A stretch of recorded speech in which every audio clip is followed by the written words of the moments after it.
সানসিলা জেবরিন প্রিয়াঙ্কা, যিনি স্থানীয়ভাবে ডাক্তার প্রিয়াঙ্কা নামে পরিচিত। পেশায় একজন চিকিৎসক হয়েও তিনি বারবার সংসদ নির্বাচনে প্রতিদ্বন্দ্বিতা করে আলোচনায় এসেছেন। 2018 সালের একাদশ জাতীয় সংসদ নির্বাচনে তিনি বিভিন্ন দল থেকে মনোনয়ন পাওয়া প্রার্থীদের মধ্যে সবচেয়ে কম বয়সী ছিলেন।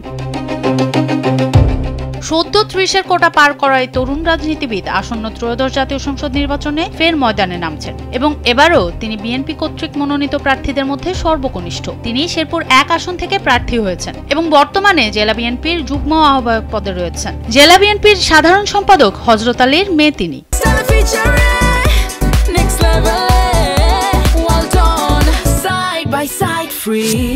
যেহেতু বিএনপি একটা বড় রাজনৈতিক দল, সুতরাং আমাদের এখানেও একাধিক প্রার্থী ছিল।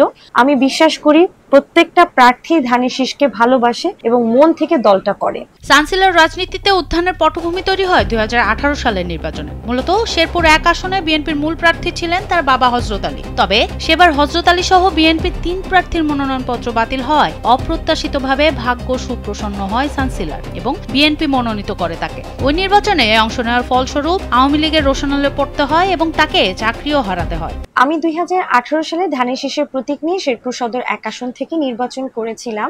1 ঘন্টা ভোট কাস্টিং এ আমাকে যে পরিমাণ ভোট দিয়েছিল সেটিতেই বোঝা যায় যে তারা ধানের শীষকে কতটা ভালোবাসে। তারই পরিক্রমায় এবারও আমাদের দলের ভারপ্রাপ্ত চেয়ারম্যান জনাব তারেক রহমান সাহেব আমাকে শেরপুর সদর 1 আসন থেকে মনোনয়ন দিয়েছেন। তো এই কারণে আমি আমাদের দলের ভারপ্রাপ্ত চেয়ারম্যান জনাব তারেক রহমান সাহেবকে ধন্যবাদ জানাই দেশনেত্রী বেগম খালেদা জিয়াকে এবং আমাদের দলের মহাসচিব মির্জা ফখরুল ইসলাম আলমগীর স্যারকেও ধন্যবাদ দেই। এই চিকিৎসক বর্তমানে ধানমন্ডির একটি বেসরকারি মেডিকেল কলেজে শিক্ষকতা করেন এবং চিকিৎসক হিসেবে বেশ সুনামও কুড়িয়েছেন। নির্বাচন কমিশনে জমা দেওয়া তথ্য অনুযায়ী ডাক্তার সানসিলা জেবরিন প্রিয়াঙ্কার জন্ম 1993 সালের 22 জুন।